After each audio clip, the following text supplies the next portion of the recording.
Okay.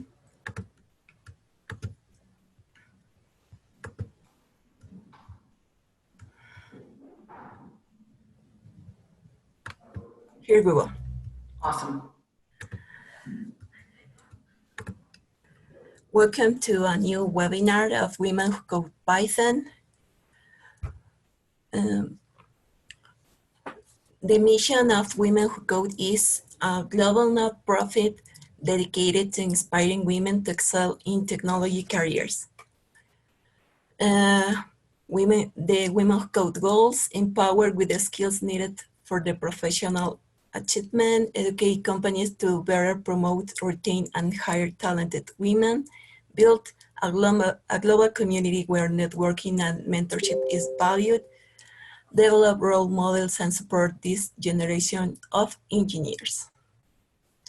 Here is our code of conduct. Please take some minutes to read it online. Here is the link, womenwhocode.com/code of conduct. We have more tracks. This is one of them. We have a front-end track, blockchain track, mobile, cloud, and data science track. If you want to know more about them, please go to Twitter or to the Women Who Code page, and you can check it. Thank you to our sponsors, McKinsey & Company, the Python Software Foundation, the Home Depot, and Atlassian. Well, we have today to Ashley Steele that is talking about exploratory data with Python and Pandas. Thank you, Ashley. Thank you. Well, a little about Ashley. Ashley is a huge fan of artificial intelligence and machine learning. Ashley still is a data scientist who recently graduated from ThinkUp. Also relatively new to the formal world of data science, Ashley always loved numbers, mysteries, and solving complex problems. In her free time, Ashley enjoys spending time with her wife and their dogs, 2 dogs, reading all she can about artificial intelligence, its impact on humans, and juggling several unfinished knitting projects. You can find Ashley's portfolio here in GitHub in a Google page, GitHub stelyalloy.github.io. Well, Ashley, welcome. Thank you for sharing. Thank you so much for that great introduction, Mara. I appreciate it. You did a great job, especially since you got introduced to it today. So thank you, I appreciate it. All right, now let me see if I can get my video started and share my screen. As Mara said, my name is Ashley Steele. I'm a relatively new data scientist. I just graduated from Thinkful, which is an online boot camp. And even though I'm brand new to data science, my background has been in data in one way or another. And my thing that I'm really passionate about is sharing data and why it's important and how we can look at it and how it can impact us as humans. So with that said, let's go into my presentation. So my title of the presentation is called I've Got the Data, Now What? And this is an exploratory data analysis with Python and Pandas. So this is both a Python track and data science track presentation. So if you know any about any of them, cool. If not, don't worry, I'll try and help you. I've dropped the information for the materials in the Slack. So I'm sorry, in the chat. So if you're looking at the chat, you should have gotten a copy of that. If not, let me or Mara know. If you want to follow along on the presentation with me, at the very bottom right-hand corner of my screen, it says the URL. Feel free to follow. I don't mind. So let's get started. So overview, here's the things we're going to cover today. And I apologize, I know we're kind of strapped for time, so I'm going to kind of hit some of them quickly, but feel free at the end to ask some questions. I've got a way to connect with me. I just want to give you a brief overview of what happens and like show you the actual things we do as data scientists before we can actually do the modeling. So this is me with my awesome headshot. I'm just saying I love a headshot, it's great. Like I said, I'm here because I love data, and you should too. I'm on Twitter. I'm at ashleycsteele at Twitter. Follow me, be my friend. I love having more people. So Before I can talk about what exploratory data analysis is, some people don't quite know what a data scientist is or what we do. And the hard thing about that is that it's really all-encompassing. Data science and data scientists, it's a term that means a lot of things to different people. So I try to break it down into two major categories. The first type of data scientist you have does analysis and statistics. So they do data storytelling, they deal with big data analysis, they do time series analysis. On the other hand of this, you have your machine learning and your modeling. So you do deep learning, we have artificial intelligence and natural language processing. If you want to know any more about these, feel free to ask me at the end, or I can provide you with great resources. My things I really love doing as a data scientist, my two specialties are natural language processing, which is where I look at text and try and figure out the sentiment or meaning of it. I also really love time series analysis, which at first I hated because, of course, I thought it related only to financial data, but everything in the world is time series as long as it goes in sequence. So, excuse me. You have the type of data scientist. We broke it down into two major types, but what do we really do? Data science composes of 80% of the time importing, cleaning, and analyzing the data, and 20% running models. So if you want to look at the source for this one, click on the link. But really, as data scientists, we spend most of our time cleaning, analyzing, and looking at our data in a closer way. We don't spend that much time modeling. So the biggest chunk of what we do with cleaning is called EDA, which is Exploratory Data Analysis. So as I said, exploratory data analysis is just a process of loading, cleaning, and analyzing the data.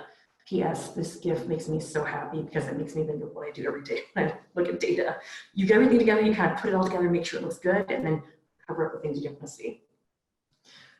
Why we use it? So when you have data, it's just a bunch of numbers or information, and it's just kind of thrown all at you. If you don't clean it or organize it, it's just useless. It's just data. It has no actual significant meaning. We gotta know what's going on with our data to know what it's telling us. So we gotta know what story it's telling us. All data has meaning, but you have to understand what the meaning is. And the most important one, since everyone loves modeling and machine learning, if you have crappy data, you have crappy models. So your model will only ever be as good as the data you give it. So it's really important that before you actually start modeling, you have a good handle on your data and that it's actually clean. P.S. I apologize now. If you don't like GIFs, I'm sorry. I'm the queen of GIFs. It makes me happy. So before we actually get into the breakdown of the way I do this and my personal checklist I use, because yes, I am a checklist data scientist. I love checklists. I want to talk about the data set we're using today and the tools.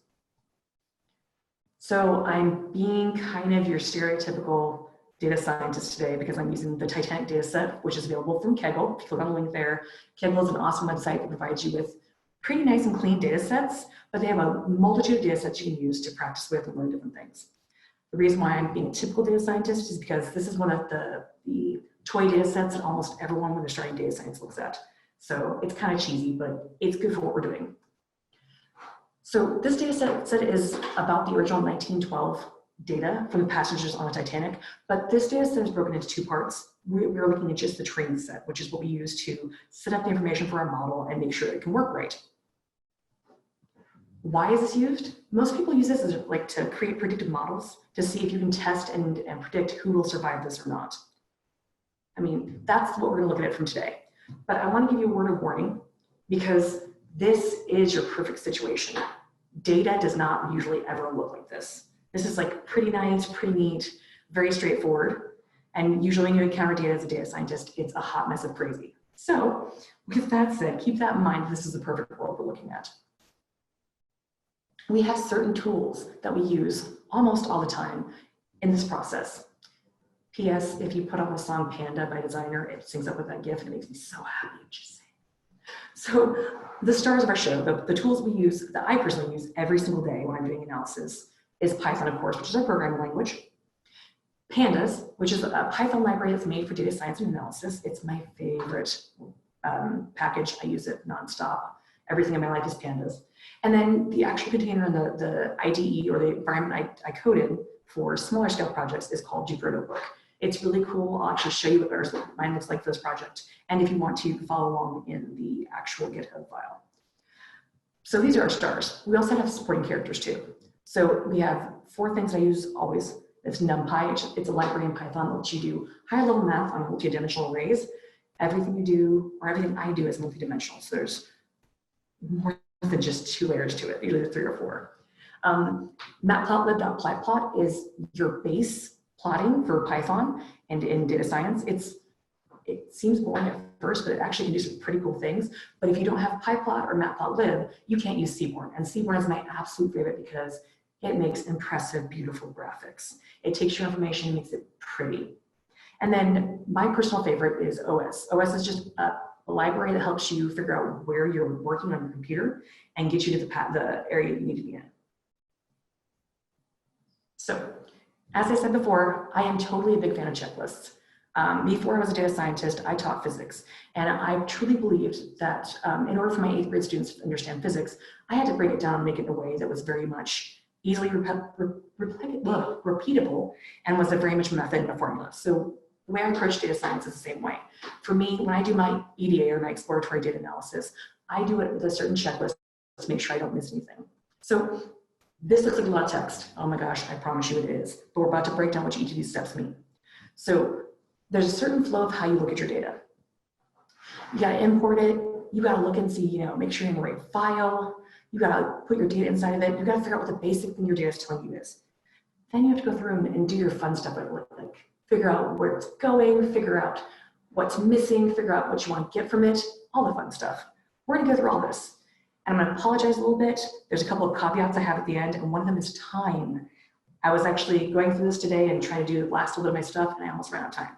So let me know if there's anything I missed at the end, and we'll go through it. So this is where we go through the actual steps of the checklist and playtime. And here's a word of warning. I know I said play, but it's a presentation. So like we said, we only have 45 minutes to do this presentation, less than that now. Our time's limited, so I'm gonna do mostly showing. I personally hate when people just show me things. I like to do it myself, but I've given you links to this stuff so you can follow along, like it says. If you want to follow along and have hands-on experience, all of my information is presented and posted on my GitHub. I posted the source code, I posted my notebooks. Feel free to play with it. Feel free to download it yourself and see what you can do with it. There are tons of resources on the internet for this specific data set where people go into more detail. That's one of the best parts about being a data scientist, is that the way I do something is not the way that anyone else I know does it. Each individual person can do it a different way. We all get interesting and similar results. So feel free, as I'm going through this, if you want to pull up the notebook to look at it, or if you want to, at the end, to download and play with it, holler, let me know. So starting from start, I'm going to show you my actual code and go through and explain to you what's happening. And then when we get to a certain step, I'm going to show you my actual notebook and give you a little bit more of a detached hands-on. So I'm going to kind of walk you through what I do. So the first thing I do as soon as I even think about doing a project is I have to import certain things. So my step one is always import your libraries and set your preferences. And I actually need to, I need to edit this a little bit because I've actually added more preferences since I made this slide. So we always add our main stars, pandas, and we always add our supporting characters like NumPy, Matplotlib, Seaborn, and OS. Two things to note. And when I'm doing this, I always assign nicknames. So you notice Pandas is PD. You don't have to set the same nicknames I do when you're importing them to Python or into Jupyter Notebooks, but it makes it easy. And typically the ones I use are the ones that my mentors used and that I found on the internet. So I typically like to keep mine almost always the same.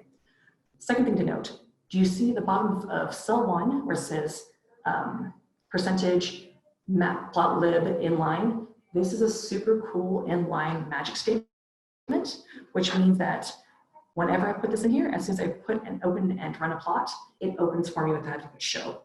It's not a big deal, you can do it without it, but it's just one of those things that I've got as in muscle memory and I do it automatically now. This is a chunk of code where I put in any other packages. So if you see cell 3, it says any other packages or libraries. If I'm gonna do modeling with this, I'll sometimes put in my scikit-learn or other libraries that relate to modeling, but I didn't put anything in here because I'm just looking at it.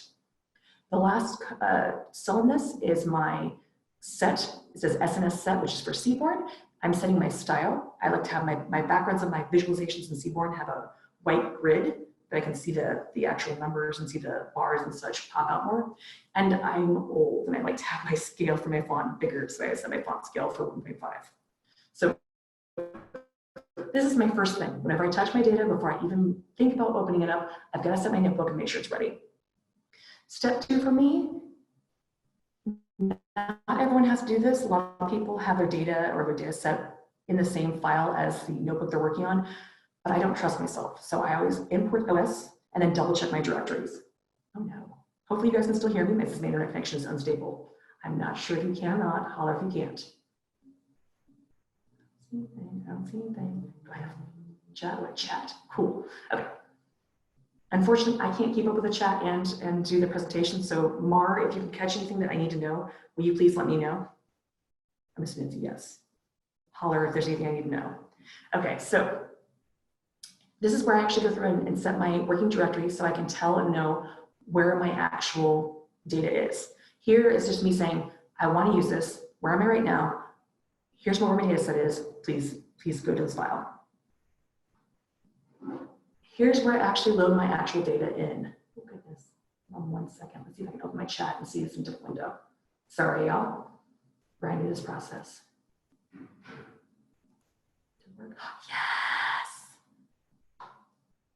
Yes.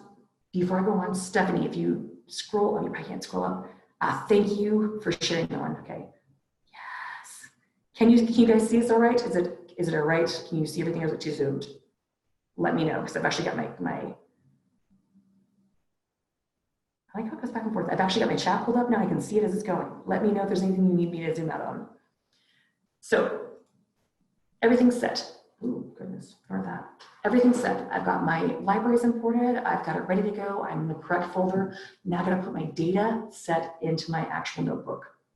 So the longer you do this, the more it just becomes like clockwork. You don't even think about this anymore. As soon as I get to this point in these steps, I just type in a name for it. You can name your data frame anything you want to name it. A data frame is just like the current holder and container for what your data is. You can play with it, move it, whatever. I call this one Titanic DF, which is funny because in Python or in Jupyter Notebooks, you can auto type in things. So you type in the first couple letters and hit tab, and it'll autofill it for you. Working on this today, I kept only typing in the first 3 letters and giving them to myself. So yes, I am a 12-year-old child. So with this said, I've got my CSV of my data imported in now. And then the second thing I do as soon as the data is in is just look at it and make sure it looks how I think it's going to look. So if you look at cell number 7, it's Titanic_df.head. This is the first 5 rows of my data. So here's what it looks like. Looks pretty good. It's like I expected it to. There's a couple of things I want to change, but that's what my next step is for. Before I go to my next step, we need to talk about something important. Anytime you look at a data set, if it's something that's not created by you, you want to have what's called a data dictionary. This explains to you and translates what the data actually is telling you. So if you look on here, this is from the Kaggle webpage, which is linked in the very beginning of this slide, of this presentation, that I got the data from. This tells me what the features or columns or variables, it's all the same thing, what they are, what they mean, and what the key is. So you'll notice looking at this, this is really helpful. There's certain things to look at, like we're gonna look at survival of passengers. So if our column says 0, that means they did not survive. If it says 1, it means they survived. We have different passenger classes, which is like the different different types of class for the ship. There was first class, second class, and third class. We've got our sex, we've got our age in years. 2 really interesting columns that we have, features we have, is like the number of siblings or spouses. I'm not sure why they put siblings and spouses together, but whatever. And then the number of parents and children. You also have the ticket number, the amount of money the passenger paid for their fare, the number of the cabin they're in, and then the port of embarkation, which means where they left from. If you look on the right-hand side, it breaks it down just a little bit more, but you're fine. It just basically says, things you need to know: if it's less than 1, it's a baby. Cool. Sibling tells you, it defines like what these actually mean. Awesome. So data's in. I want to take a quick look about what's happening with my data. There's certain things I automatically always do. I always look for the head, which is the first 5 rows of my data. I can look at more. I can look at the top 10. I can look at the top 100. I can also look at the tail of my data, which is the last however many I want to look at. You can set that in your parameters. I personally have a certain flow I like to follow. I look at columns first. Something that bothers me with this data set is that the columns have capital letters in them, and I like to have everything either all lowercase, all capital, or, you know, as easy to use as possible. So I try to make everything snake case. I try to make sure that there's no weird spaces. I try to make it as easy as possible so it takes me less time and there's less possibility for error when I'm going through my data. So you can see here, I'm just converting my stuff to lowercase. I'm just going through it. I'm renaming my columns. There are a couple of columns in here that when looking at the data dictionary, they made sense, but they didn't make sense looking at the actual data itself. So I just changed them. They're kind of long now, but they work. So this is just the base I do. I think this is where I'm going to, okay, cool. So I'm going to share my actual notebook with you. Sorry, y'all. Having multiple screens and presenting and looking at a giant, I'm looking at a huge TV right now because I'm in a conference room. It's pretty cool. So everything's kind of outdoor. So I've looked at all this stuff. The next thing I kind of want to look at is my info. So info is a really cool option in Python where it gives you not just like the descriptive statistics of it, it also tells you a little bit more like what type of data is it? Like, is it, what's the data type? How many columns do you have? How many features? How many rows do you have? How much memory does this take up when it's running it? So I always run that to look at it and see if there's anything cool I notice. Then I want to look at describe. Describe gives me the descriptive statistics for my actual data set. The sad thing though is it will only give you information about numerical data. If I want to know about all data, I go in here. Instead of having like this, I type include, I think, let's see, There should give me descriptive statistics about everything. Yes, so you'll notice there's a lot of, this looks kind of weird because I have columns or features that are non-numerical, like sex. Sex is either male or female. When I do the describe to include all, it gives me everything. If I do describe just for the numerical values,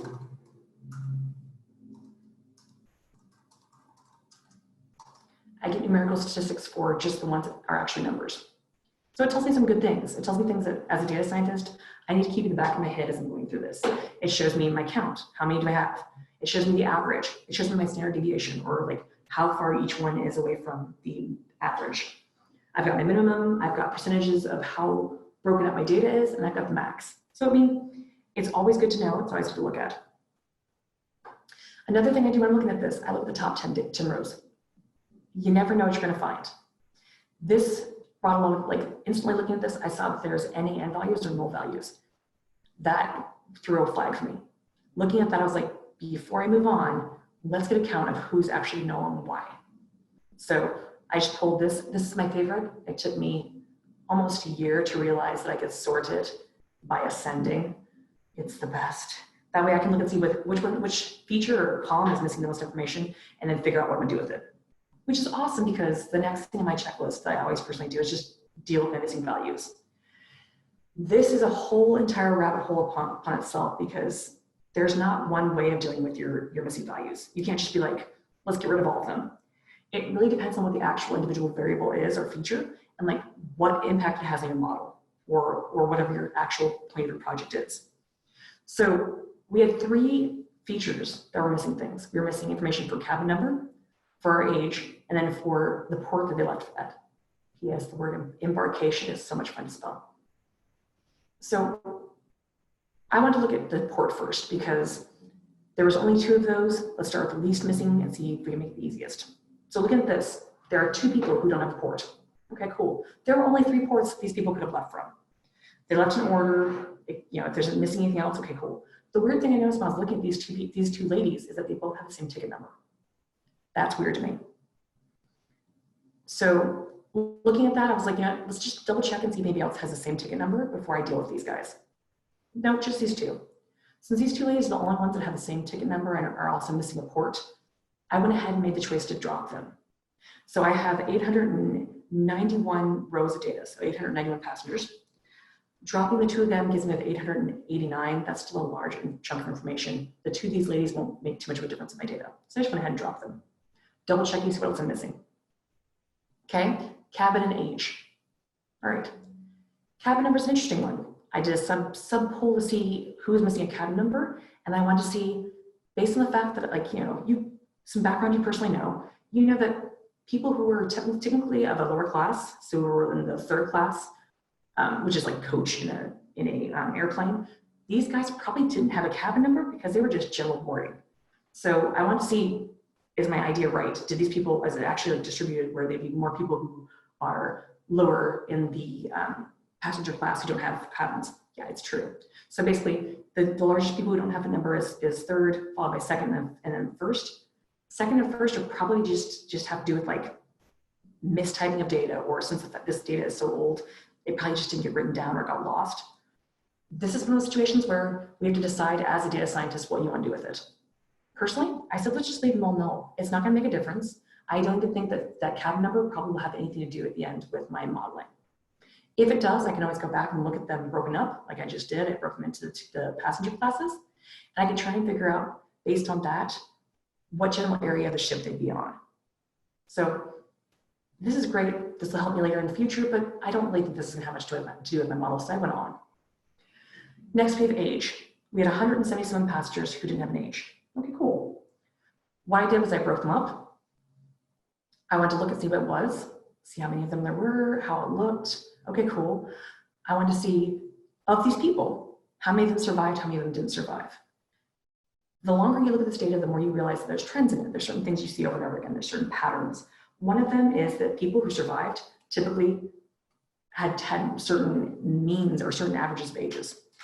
Okay, cool. So looking at this, I was like, how much of an impact do I think that age has to do with my survival? So I have three different options. I can ignore these missing values. I don't really like this because I feel like age is a really important factor in my survival. I can drop these ages. So like I could drop 177 passengers, but that's 20% of my data, and that's a lot of information. I'm not dealing with a huge data set here. I don't want to lose data, so let's just keep them.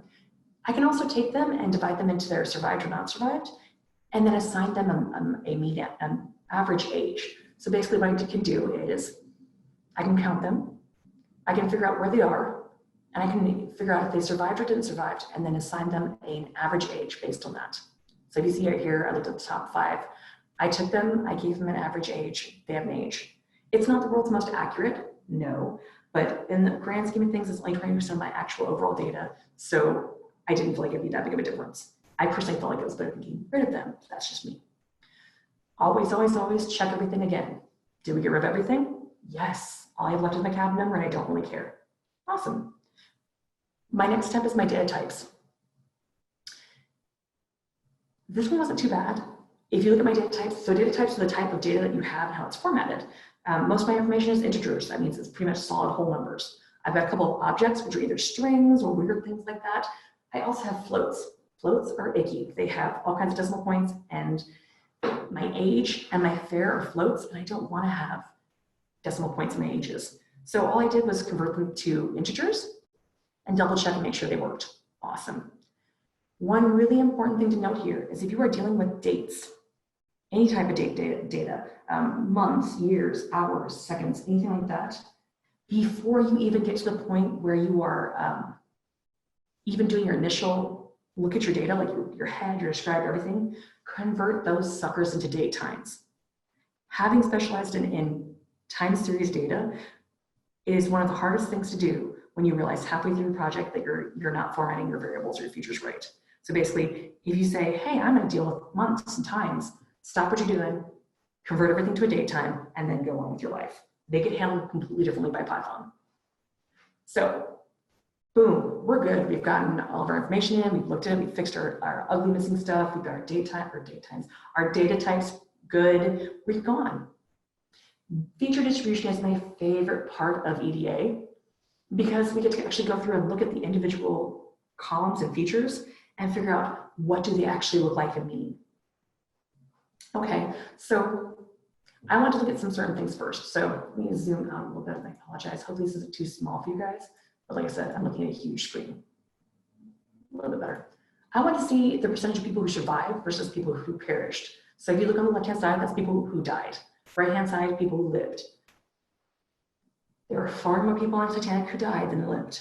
Okay, so I now know how my data is distributed. I know how it's spread out for my survival status.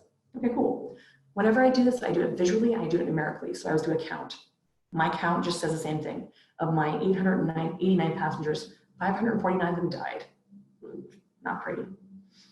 Next, I want to look at my class. So I want to see how did the classes of passengers break out over this.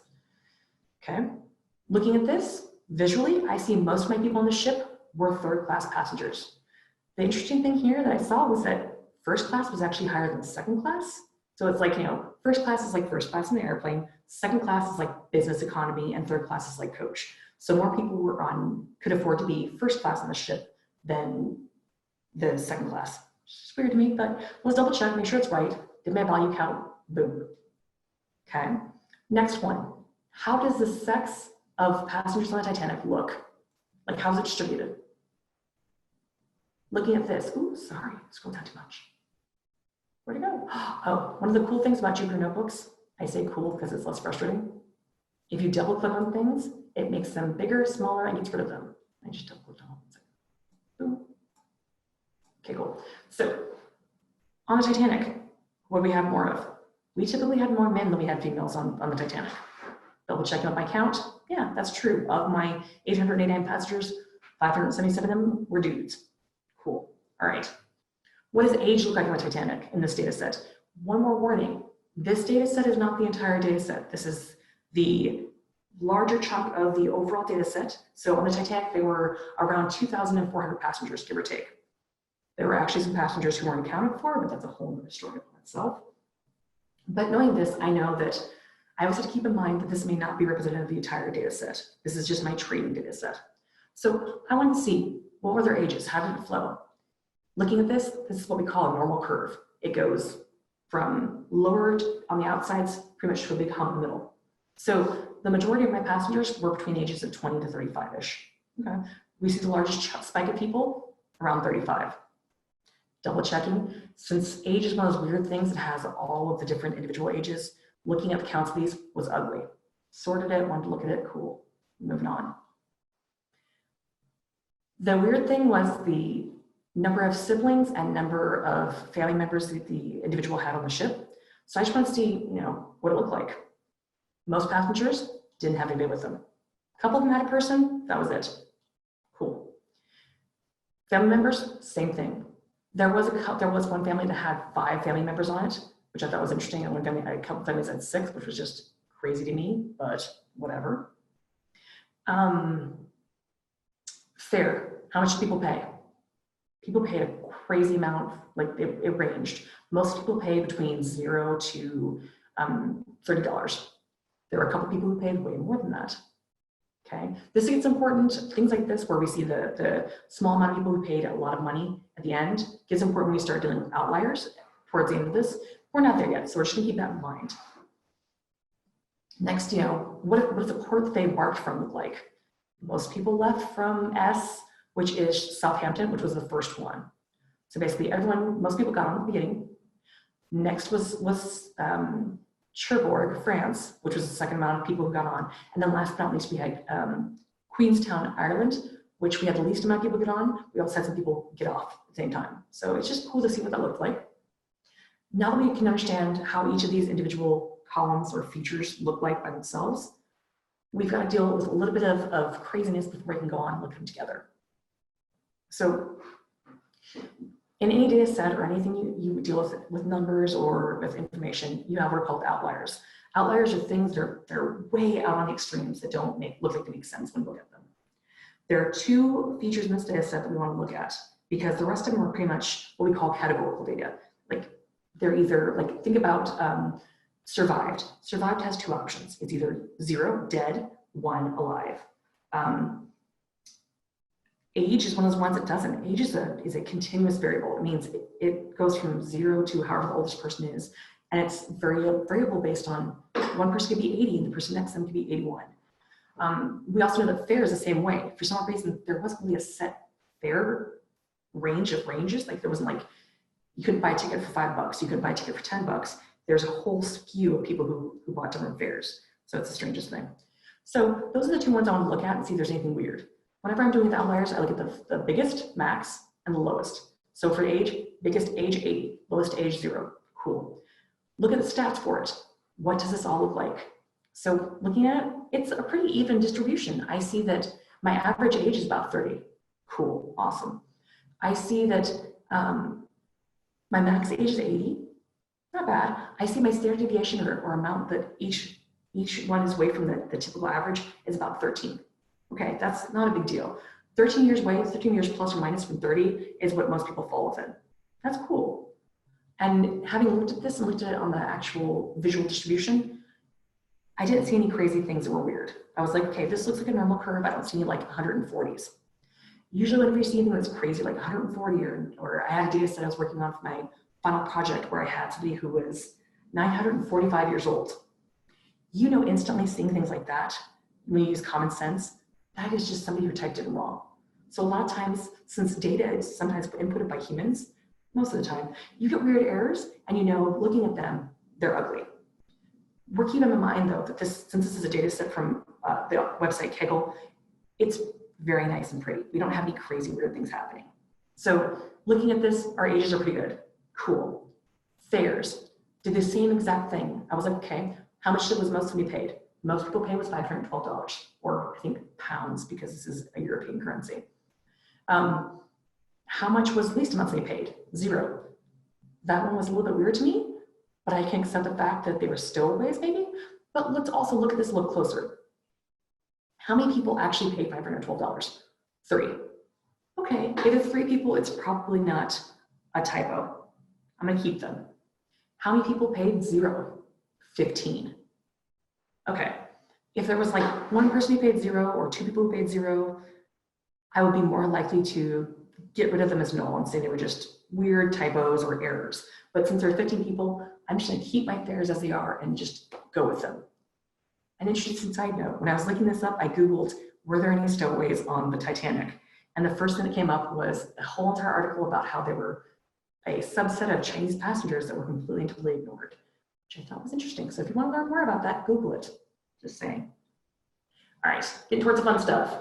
Feature engineering selection. So you've got to pick which features you want to keep before you actually throw this into 0. I like the idea that maybe workers were 0. Thank you, Jasmine. You got a good point on that one. But there probably was more than 15. So I'm wondering about that one. I don't know. We'll look at it more. Maybe it would help if we look at the whole data set and see if there's more people who are 0 and like what their classifications were. We'll think about it. This is the things, that right there is the thing we think of as data scientists. We're always asking why. So feature engineering solution and selection. What are we gonna keep? What are we gonna put together and modify and see what we can do? So before I do anything with my stuff, I gotta make sure I copy it. I am the world's worst at this. If you do anything to a data set and you don't copy it, you're modifying the original data set that you've imported. So that means if you do something wrong to it, you can undo it, but you also have to go back through and reload the data set from start. So it's so much easier just to copy it when you get to the point you're ready to play with it more and have another sub data frame. Pandas deals entirely with data frames. So we made a new data frame called final. Awesome. Look at it, make sure it's pretty. Cool. Double check your typical stuff. Does that have the same columns? Awesome, yes. There were certain columns I thought were just not relevant to me, so I got rid of them. Because remember, our main goal here, and this is what we think about when we engineer select features, is what do we want to happen? We're pretending that we're going to use this data to make a predictive model. We're trying to figure out, given this information, would you live or die on the Titanic?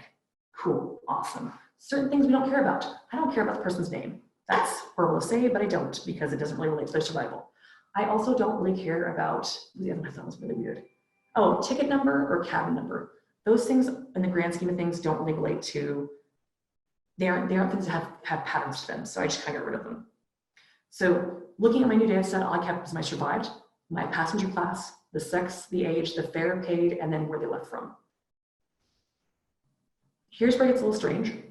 When you use models in any of the things we use in Python or in Pandas or in scikit-learn, any of the things we use for Python, machine learning models don't like categorical data. They like numbers. So with that said, I gotta get some stuff into numbers. So we can do several things. We can take them, we can split them up into groups. So my first thought was for age and fare, I'm gonna split them up into groups. And I kind of simplified it a little bit to make it easier, but I split them up into 2 groups. They could either be 1 for lower paying, 2 for higher paying, so there's a certain threshold of price. For age, I was like, If they're under 30, this group. If they're over 30, this group. Normally what I would do though, if this is something I was trying to be a little more detailed with, I'd make smaller categories and assign them different numbers. That way I can still have a numerical value for it, but I can know what it means, and it's a lot easier for the machine model to read. So went through it, figured it out, broke my age up, cool. Broke up a fair, cool, awesome. Looked at our data, fabulous. Made a new column for each of them, gave them new information. Double check my data types because you can never be too sure about this. Once you get to this point, you've got certain categories like sex that are basically Boolean. They're either true or false, they're male or female, but we've got to break them into different, we got to break them into different, easier to read categories or features for the model. So we do what's called creating dummies. I giggle every time I do that. I'm like, I'm making dummies. The tutorial I use for this every time, because I always forget one part of it, of course, guaranteed, is the Dummies Guide to Making Dummies. I giggle every time. So I made my dummies, my dummy categories. I put them in their own stuff. I add them to my data set, put everything back together. So you can see when you look at my new data set, instead of having just sex as male or female, I've got, is this person female? 0 for no, 1 for yes. Is this person male? 0 for no, 1 for yes. I did the same thing with my ports and the other variables that were categorical or non-continuing numbers, like not like age or money. And I wanted to keep those out like that so I could see what they were. So I added a couple more features onto it, or a couple more columns, but not too much. So now that I've finally gotten everything good, I've gone through, I've made a couple more features. I've looked at it to see if there was any weird outliers that were freaky and strange. Now I can actually do my bivariate analysis. You know, if you took written by school, you know, bi means 2. So I'm looking at 2 different variables against each other. A couple things I looked at. I looked at survival versus sex. Okay, cool. We find that typically men didn't survive. Okay, interesting to look at. You can look at other things. You can look at passenger class. People in third class didn't survive. Okay. You get to weird things like age. Remember how we had to break age up because it's huge? Did it without breaking it up. That one is unintelligible. Can't read it. Break it up and look in groups. Okay. People under 30, less likely to survive. People over 30, less people in the group, still not very many of them survived. So these are really simplistic because this isn't something I'm actually going to look at myself in the model, but I wanted to see what they actually look like just for easiness to see overall, how does it relate? Is there anything I can get from it? Is there anything I really need to make sure I put together for my model to make sure I can get the most bang for my buck out of my data? So these are all just like picking how all these different variables relate to survival. So how does fair relate to survival? How does where they left relate to survival? That's interesting. If you left from the second port, you are more likely to survive. All of these are important. There's so much information in this. This is one of those parts where if I had more time and if I was going through this and this is my actual project, I'd spend the largest part of my time with my bivariate analysis. I do different types of graphs. I do different types of analyses, but that is where I spend one of the largest chunks of my time. Last but not least on my checklist is other relationships. So we've done univariate. We looked at variables by themselves. We've done bivariate. We looked at variables with another variable, basically things connected to our target variable, which is, did you survive? Next, we can look at more than one thing together. We can do multivariate. I like to look for relationships. The first thing I always do, and the one I wanted to take the time to show you, is what's called a correlation matrix. Correlation just means if they're correlated, if it's a positive correlation, when the number, like the chance of survival goes up, the future itself goes up. So if it's positive, they both go up or both go down at the same time. If they're negative, it's the opposite. One goes up, one goes down. So this is my numerical values for that. I always like to look at numbers and how it looks visually. You can translate this into what's called a heat map. So you notice, if you look over here, you've got your cool little thing that tells you really light says that there's a really high positive correlation. Really dark says there's a really high negative correlation. So these, if you have really light or really dark, it means these things are connected. Okay, first column of our chart, you know that down is survived. On the left-hand side, your labels for your y-axis, these are all related. If you noticed, the absolute brightest one, of course, is survived versus survived. These two connect perfectly because they're the same thing. Other things to notice, if you look at Sex male, it's dark. That means there is a negative correlation between this. So you are less likely to survive if you are male. You notice if you look at it, you can see sex female is pretty light. That means you are more likely to survive if you're a female. It's a positive correlation. I like these because these help me figure out going forward if there's any way I can take these semi-closely related variables and features and combine them, make more strongly predictive features. So basically at this point in time, you've gotten all your data clean, which just takes hours. I will warn you this one. I actually was being flippant today and was like, oh, no, I'll just do it today.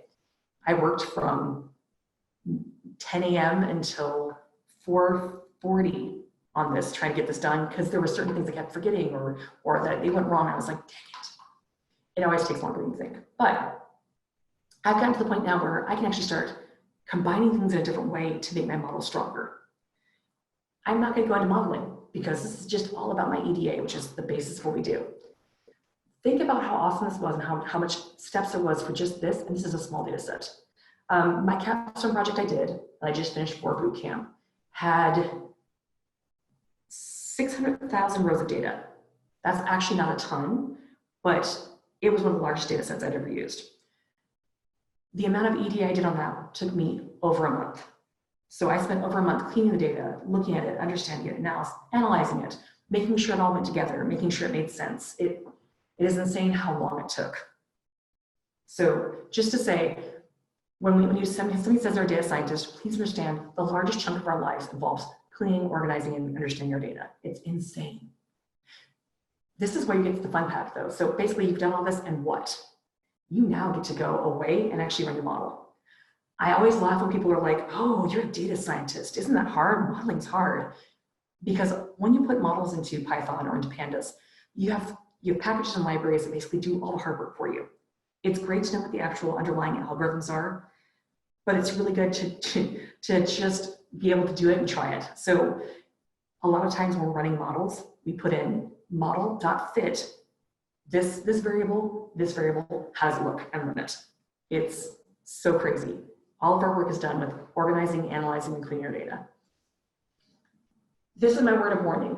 These are my do as I say, don't do as I do, because oh my gosh, every time, even though I've now been doing this for almost a year, I'm still a baby data scientist. There are things I do every time that if you can learn from my mistakes and not do them, please don't ever make assumptions about your data. No matter how much you think you understand your data, double check it. Double check to make sure that your headers are right. Check to make sure that what you just did to transform it actually worked. Don't just look at the first 10 rows. Look at everything. And then really stop what you're doing and check it again. So when I was breaking up age groups, originally I had it broken up into 6 different age groups. And I wrote myself a for loop that went through and as I thought, assigned different variables to each one. At 4 o'clock, when I was going back through it and making my visualizations, I realized, oh snap, it didn't assign the 4 numbers to it, it just assigned 1 and 2. I never went back and checked because I made assumptions and thought, oh no, it's okay. This also leads into the fact that it was 4:40 when I finished working on this data set and I still don't feel done with it. Nothing ever takes as little time as you think it's going to. When it comes to data, you'll never feel like you're done. There's a certain point where you have to just kind of walk away, but you will always want to change things to it. I still want to change things and look at things in more depth on my final project, which I might do, but I need a couple more weeks away from that. So with all that said, that was a ton of information, but hopefully it gave you an overview in a brief kind of term of what we actually do as data scientists with most of our time.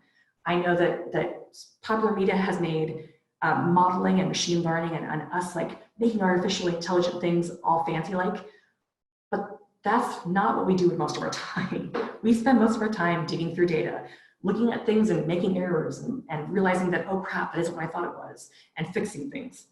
So with that said, I want to open the floor. I don't know if I can do chat questions or actual, if Mark can, if you can have people talk, but if you want to connect with me, I'm on Twitter. Please reach out. Please be my friend. I love new friends. You can send me an email.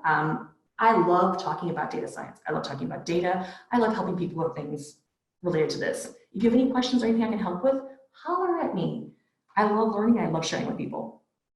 So with that said, any questions? Hello, let me know. Yeah, you can put your questions in Zoom. There is a QA part Fabulous. icon there. Awesome. See if I can pull it up and see. Ooh. Yeah, See, all these fun things. yeah, I it's love all this really, cool, fun stuff. yeah. Or you don't have any question. No, it doesn't seem like it. Do I have any participants still on here? Oh, I have 25 people. Hey, you're still here and alive. Congratulations to you. If I could give you a cookie, I would. Yeah, well, So awesome. Seriously, if you all think of anything you want to ask me questions, reach out. I'd love to help. We're all learning this together. yeah, cool. Well, I think we have a question. Oh, nice. So Juan, you asked, how long do my projects last as a data scientist? It depends. So since I just finished boot camp, I mostly worked on what you would call, I hesitate to call this, but I call them basically like toy data sets. They're, it's data sets that can be big or small, but they try to keep it like as concise as possible. So for me, my largest data set, my largest project I worked on was 3 months. It wasn't supposed to take 3 months, but my last capstone took me 3 months. I have friends who are in the field who take longer than that. I also have friends who it takes less than that. It depends on what industry you're in and what the end goal is. So it can take anywhere between you work on a project for as little as like a week or a day or two, or you can work on a project for a year. It just all kind of basically depends on what kind of project you're working on, what the end goal is. But thank you for asking that question. Anyone else? Oh, time series data is my favorite. So Carolina just asked, do I have any advice to work on time series data? Oh my gosh. So I love time series data. And I say that with this kind of hesitant tone to my voice. The reason why my capstone took me 3 months is because in Python, in the Python side of data science, which a lot of companies use Python now, there's also R. And I don't know if you can see on chat, Charity Wilson's on chat, and Charity is one of my homies, and she is an R person. She actually does data sets with time series analysis in R, which is cool because R has more packages to do data with time series. Python has very few. For this one, I would recommend one of the best parts is there's a blog called Towards Machine Learning Mastery or Machine Learning Plus, one of the two of those. If you just Google in time series data, data science, it's one that has like 3 different articles on it. That's where I learned all my information from. That and going through and asking people for help. So reach out on Twitter. There's tons of people who can help you. Ask questions. There's also like Udemy courses on it. Unfortunately, time series is one of those things that people don't like doing because they think it's confusing, but I personally think once you finally understand, you're like, oh, this is easy. So hopefully that helps a little bit, but let me know if it didn't. I have another question from Charity. She said, if I could go back and spend more time with this data set, what questions would I ask and would I explore? Oh, that's a good one. I would like to look more about the stuff that's missing. So like, I know that like, I was missing some stuff I know that I just kind of generalized data for ages. I don't really like that. I would like to go look and see if there's like, if they had any more connections. Like if you're missing an age, I'd like to see if maybe you had a family member who was there and maybe I could figure out better who you were. Because I feel like a lot of that stuff like just kind of glossed over. So overall, I probably would want to spending more time with this data set, but if I did, I'd want to look at all the data together. I'd also probably want to make some like mock dummy things where I made fake data to see if my model worked. Because of course, my end goal is to see if I make a model, does it work? Okay, so next question.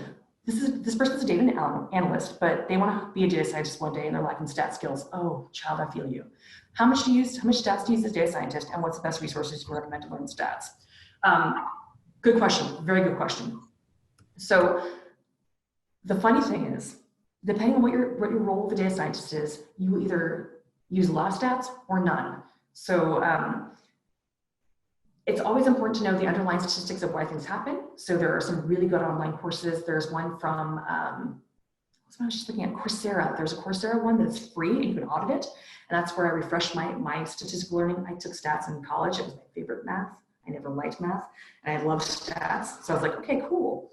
So there are online courses that are free. My absolute favorite resource that's helping me right now is a book they're a manga series, and it's like the manga guide to statistics. It's on Amazon. It is stupid cool, but it goes through, it teaches you and reinforces the things you may have not learned or you have learned a long time ago for stats in a fun cartoon way. I love it. I recommend that book series for everyone. All right, Hita says some project ideas. Ooh, for a beginner level. The best thing I can tell you, go to kaggle.com, Kaggle.com, look at their data sets. They have people who've gone through and already done like tons of projects with them. And you can just look and see what they've done and maybe get an idea of what else you want to do. There's all kinds of things you can do. I recommend if you're just beginning though, try a clean, pretty data set that you don't have to manipulate too much. When you start getting into like dirty, crazy data sets, it gets so exhausting and you just want to walk away. So I would recommend simplistic, easy to use data set. I'm trying to think of some other, so there's a platform called DataQuest that actually goes through and you can do projects through them. They're a great way to learn more about like the Python behind it and the actual what we do for the thought processes and the levels for data science. And they're free, it's easy to use, but they actually go through and they actually like let you make projects with them. So it's kind of like a good way to try something, but not try it without, like, not be afraid of failing because who cares? It's just trying things. So hopefully that helps, Sita. So Mike Kim asked, they're a newbie, and don't worry, it says, please forgive this basic question. Basic questions never bother me. I always ask those myself. Questions are important in data scientist or data science. So I went, okay, how long from teaching to transitioning to data science and considering myself a data scientist? Oh, that's such a good question. Imposter syndrome is real. I'm not even gonna lie to you on that one. My boot camp I was in, I had 2 mentors. My mentors were both amazing men. They were great. My second mentor was really, I'm gonna say hard to me, but that's not what I mean. He was very much, as soon as I finished my first project, I was like, well, I don't really consider myself a data scientist because I don't have a job. And he stopped me and he made me repeat after him that I was a data scientist. He was like, as soon as you can do your first end-to-end project and you feel comfortable talking about data and sharing what you learned and you can do it again, you're a data scientist. You don't actually have to have a job in data science to be a data scientist. As long as you feel comfortable and confident and can do the skills you need, you are a data scientist. This is important because data science isn't just one thing. Like we talked about in the very first couple slides, it can either be analytics and statistics, or it can be modeling, or it can be a combination of all these things. So if you go through the basics and go through all the things you need to do that people quote unquote check for boxes, you're a data scientist. I mean, I actually wasn't even finished with my boot camp before I consider myself a data scientist. So it's kind of personal, but I mean, it is what you feel. I still have not mastered Python. The question says, after your boot camp, after Python is still not, we fight back and forth, I'm just saying. I love Python, but I still need to work on it. And next says, I'm a microbiologist by training with a professional experience in public health. Nice. I am so excited about people who've done science backgrounds because academia is one of the places where most people start data science. A lot of times you're forced to do research, which is great because you're forced to look at data in a different way. You're also really skeptical. One of the first things we have to be as a data scientist is skeptical. You don't ever just trust what people tell you. You always have to question and see what's going on. You want to figure out what the numbers actually tell you. So I think of all people, with your background as a microbiologist, you make an excellent data scientist. You just need to get in there and practice. I know one of the things that people told me when I was starting was that you don't have to actually go through and get a degree, and you don't have to. For me, it helped me because I wanted somebody to go through with me and help me, but you can actually learn almost all these things on your own on the internet. Last question. I've got 2, good question. Okay, hold on, let me get both of them, I'll be done. So Karen says, oh, sites and resources. Yes, no worries, Karen. I will send you a couple of those. I will tell you, a lot of the best resources come from just Googling. One of the jokes that always makes me laugh when I talk to my programmer friends is, they say the difference between a senior developer, a senior programmer, or a data scientist and a junior is the ability to know what they're looking for on Google. And it's so true. When I first started doing this, I would spend hours trying to Google my answers or my questions because I didn't understand what I was asking. Now I feel so much more confident that even if I don't quite know exactly what I'm looking for, I can get close enough that I can find help with like Stack Overflow or other things. So Karen, follow me on Twitter and send me a message and I'll send you all the resources I can. So please, my information's in the slide. If you go and look at my slides, I'll share it with you. Last question is from India. The question says, do you have the feeling that you are more of a competitor as a woman for my environment? So I'm assuming that's like, how do I feel as a woman in data science? The sad thing is, even though data science is like, the new quote unquote hip role and hip job, it's still not a woman's, like women don't do it as much. I think in the Kaggle does surveys every year, so they're qualitative, not quantitative. That means they're like people's opinions and people's feelings as opposed to like actual numbers, but they do have some actual numbers. They found that of their people they look at in general, only about 16% of data scientists are women. They found that of that 16%, even less of them are women of color or women with more diverse backgrounds. So with that said, don't ever let anyone tell you you can't do things. Who cares? All that matters is you feel like you can do it and you do it. We all learn, no matter how long you've been a data scientist, no matter how long you've been whatever career you're in, you're the one who just determines what it is. Sometimes it sucks. I know that as women in tech, we have to really struggle against a lot of times men having preconceived notions of us, but you are who you are. That's what makes you shine. And always bring yourself to the table and never be afraid to show off who you are. So thank you guys so much for listening to my presentation. Like I said, please connect with me. I love making new friends. I love having more data friends. If you're not a member of Women Who Code, we don't care if you're male, female, anything, please join our family. It is the best group I've ever found, and honestly, it has helped me so much in my life. And Mar, thank you so much for hosting for me. I appreciate you greatly. Yeah, thank you so much. Anytime. Thank you guys for just sitting and listening. I appreciate it. Yeah, well, if you are interested in getting involved in the community, we need leads and we need evangelists. You can write us in womenwhocode.com/Python. There is a form that you can follow in, and well, awesome. Look for some volunteer options. You can follow us at Women Code Python, www.code Python in Instagram and Twitter. And that's it. Thank you so much. Thank you guys. Thank you for sharing. Bye-bye, Ashley. Goodbye, Mar. Thank you.